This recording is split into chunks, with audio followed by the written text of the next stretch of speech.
just going in. Facebook's just doing its thing. And we are live.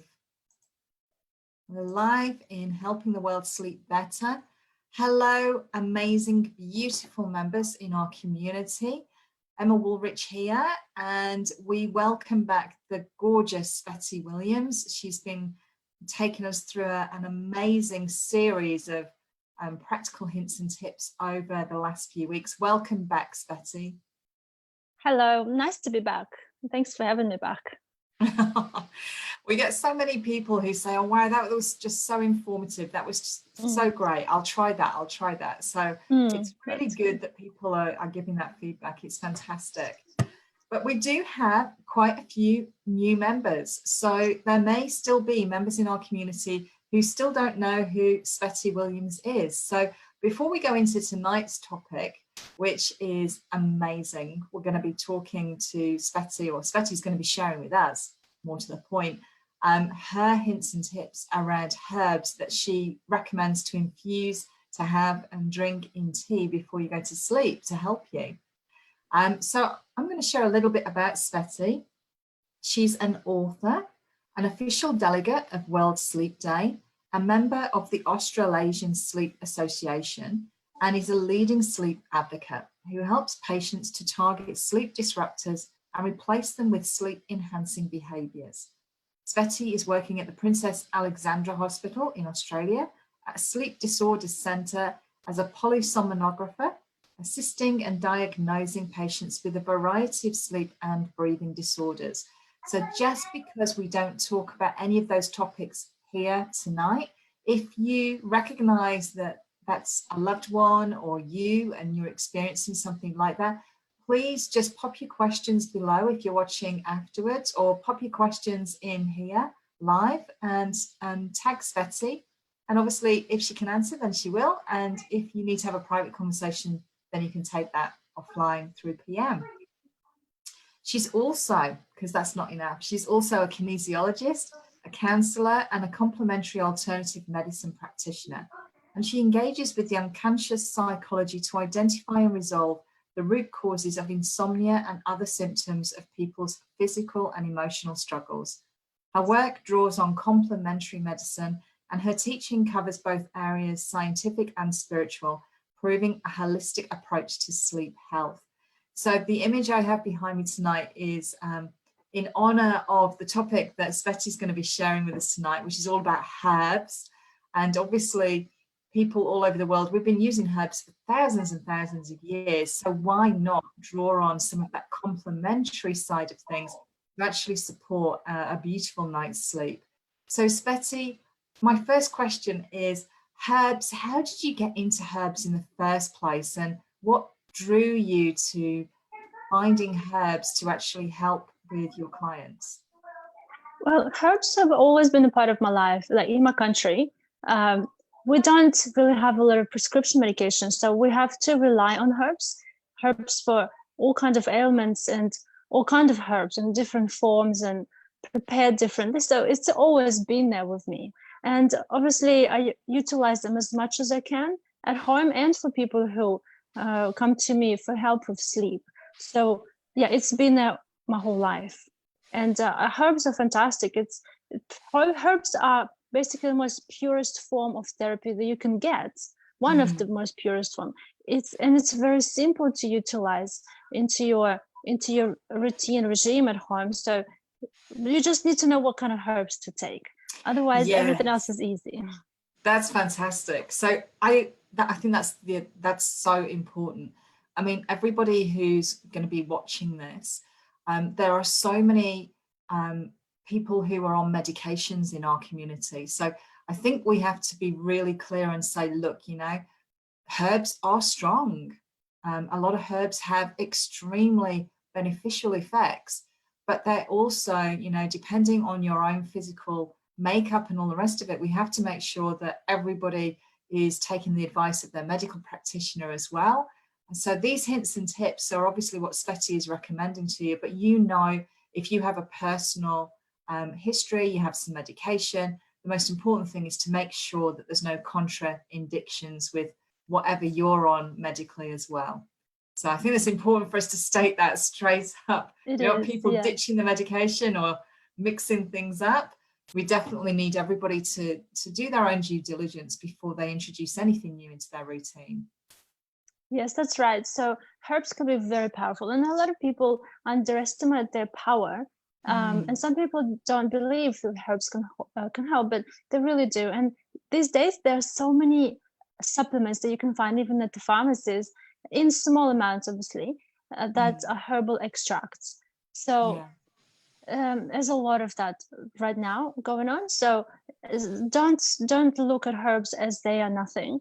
Do take herbs, and the purest, like this, such easiest way to take them is with hot water as tea. And this is why it's the easiest form. And that's also, some herbs actually better to take as tea than as a supplement. Why is that, Sveti? You see, when the supplement, they take one of the ingredients or one of the active ingredients in the herb, but also it's modified, it's reconstructed, it's added to other things. So such as Valerian. Valerian is a really good herb, and it's very powerful and it's very potent to take as tea because it's a whole herb. So you get other nutrients from the herb, but when you take Valerian as a supplement, a lot of people actually don't do very well with that. People can react and actually can have an opposite effect. I am one of those people. I can't take Valerian as a supplement, but I can take it as tea, and it would have such a relaxing effect on me. It's better than any sleeping aid. Wow. And so you're starting to move into the types of herbs. This is what we're all excited about. So firstly, where can people purchase these sort of herbs from? Where would they find them? You know, there are so many herbs right now. Places like, say, markets. A lot of organic teas are sold around. Here in Australia, you can buy them in health shops. Also, basically like healthy bulk buy shops as well, where you can buy large amounts or small amounts. They can just basically sell it to you by weight. They don't have to be pre-packaged, and that's obviously, I think, is the best way because they're the freshest. And when you can smell that herb, that tea, you know how that it is potent. You see, an example, when people buy tea bags, when you smell tea bag, you barely smell a herb. You barely smell that plant, right? So let's say, for example, we take chamomile tea. People can buy that in supermarkets, and it's barely any amount in a single tea bag. So you basically, to get a good amount of herb infusion into the tea, you need to infuse about 2-3 tea bags in a small cup. But if you buy tea, for example, from the herbal store or store that sells healthy foods, you can basically infuse just a teaspoon of that tea, and you know that you can tell the difference. But also smelling the tea when it's in a bag, not in the bag, like when you buy it from the Whole Foods store, when it's open, you can smell it, you can see the flowers. You know that that's kind of quality you're looking for.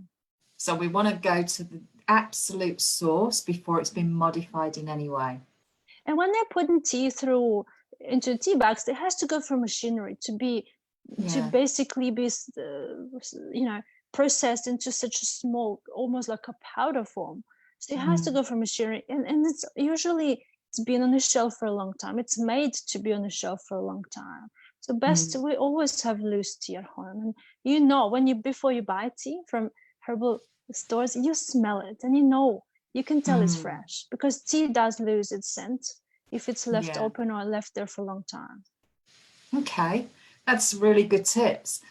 So let's come on to some of your favorite ones then that help us specifically with sleep, because we could go in so many directions, but this group is all about sleep. So let's go with some of your favorites that we can try. Okay, so my favorite is red clover, because it's very, very gentle. It could be given to babies, to children, and it's quite nice. You use the whole plant. You use the flowers and the leaves, and it's quite nice tea to drink. But also, it's good for it's good for relaxation, but it's good for different other kind of issues as well. For example, for someone who has skin issues, that also can be very good tea. So, Wow. but we'll just talk about sleep here, obviously.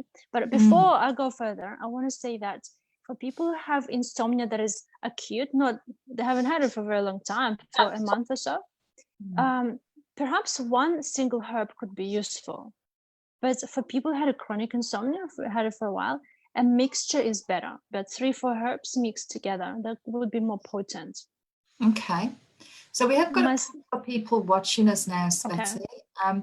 So the people who are watching us live, we can see your comments. So if you want to pop in any questions you've got about herbs that Sveti's recommending, or how much of the herb to use, how long to steep it in the water, all this sort of thing, then please post any of your questions there. And obviously, if you're watching afterwards, put #replay, tag myself and Sveti, and just post your questions so we don't miss it, because the group is super active and we've got nearly 300 members now. So we just need to make sure that we definitely don't overlook your question or your comment. So Sveti, red clover on its own is a perfect one, but you're now moving into saying mixtures for chronic sleep disorders. Yes. So you can mix other tea with it, and I'll mention some other teas. My next favorite is chamomile tea, and it's also very gentle, and also can be given to babies and to children. So it has no contraindication of anything that is known. So chamomile is also very gentle, but a secondary action of drinking chamomile tea is also can be soothing the gut issues. For example, irritable bowel kind of issues, or cramping, or menstrual cramping, or any kind of bloating in the guts. So people can usually have chamomile tea for those kind of issues too. But also it's good for relaxation, relax the nervous system, and good for sleeping. It's actually really pleasant. It's nice with honey for sweet drinks. Yeah. So yeah, I love chamomile with honey. Just yeah, one it's of the beautiful. best drinks. Yeah, that's but gorgeous. You can mix chamomile with peppermint, for example, or spearmint. It's just beautiful to mix with other teas. Yeah. I am a massive tea drinker, an organic tea drinker. We're really lucky where I live. We have somewhere close to us where they have all of the organic teas that are boxed, like literally maybe 20 or 30 kilometers away. So we're really super lucky where I live. So, okay, so we've got clover, we've got chamomile, mixing it up with some spearmint and peppermint. What else would you recommend? Well, mentioning mint or spearmint is also good for the gut issues and stomach issues, especially good for after you had red meat for dinner. So it's good to have mint because it helps that digestion. And so for those people who like to have big dinner or late dinner, having mint tea, even with chamomile, is really good. It'll help to calm the stomach and calm the metabolic system and nervous system too. So that is a really good herb to mix in with the others. And the next herb that I really like is hops. Hops is really it contains so much nutrition and it's high vitamin C, and it's a really cooling herb also for those who experiencing night sweats, and for those who go through menopause or premenopause kind of symptoms, or really hot while they're sleeping. Hops is really good tea for that. It can be very strong, but you can mix it with honey as well if you want to, but you can mix it with other teas. Any of these teas can be mixed together. You can just create your own personal blend. Absolutely, and that's what I do. I just buy single herbs and I just mix them together in the teapot, and we just keep drinking it all night, evenings before sleep. Wow. And before you give us more, because these are all beautiful, salivating just thinking about all the different teas.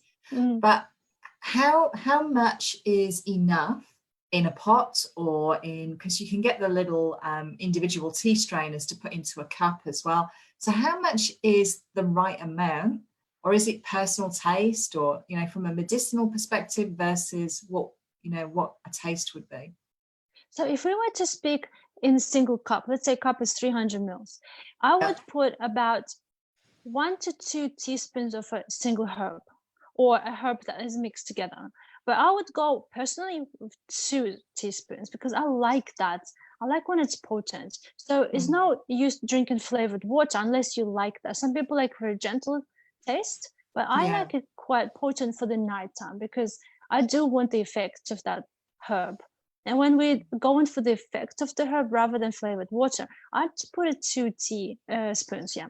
So again, it depends what you buy. If you buy organic and it's quite fresh, you won't need any more than that. You probably need just 1 teaspoon per cup.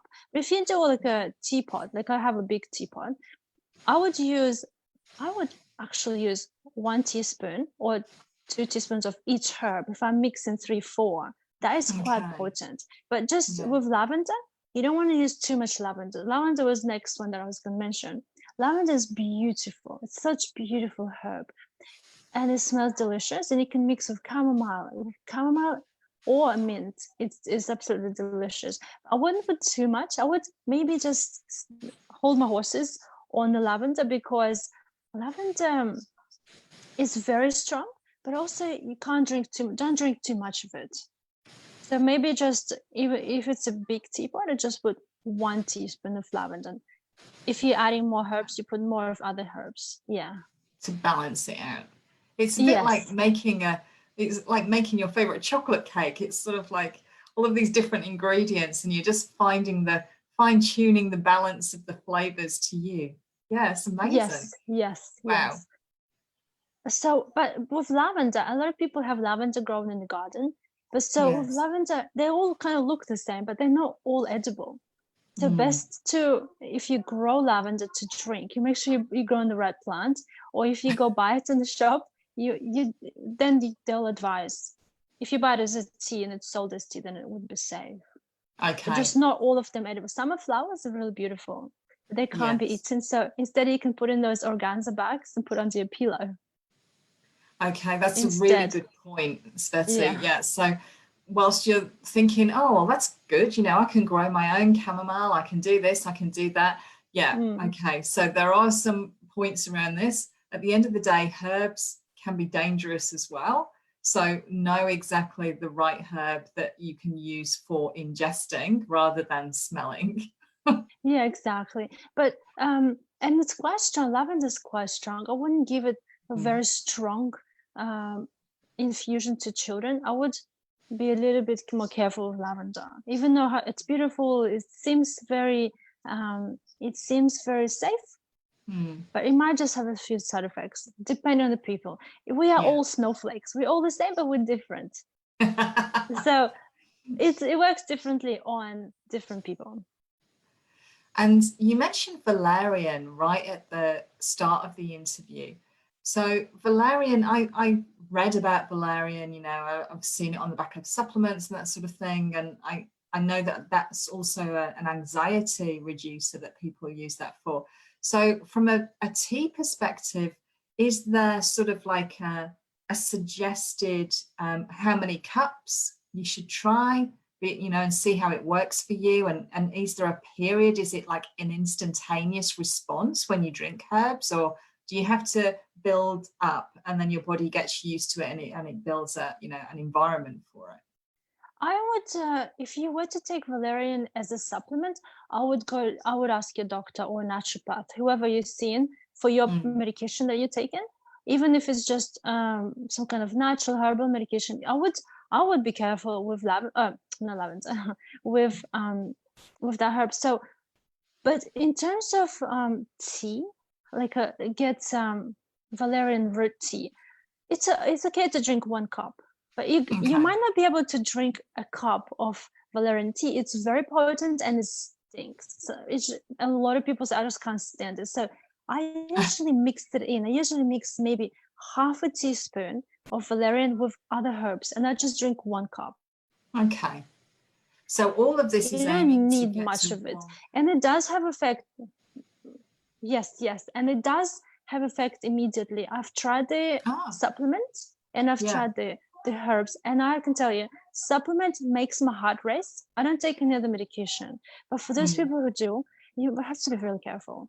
But with tea, it has such an effect. It was just knocking me out, and I don't use a lot of it. Wow. Very small amount.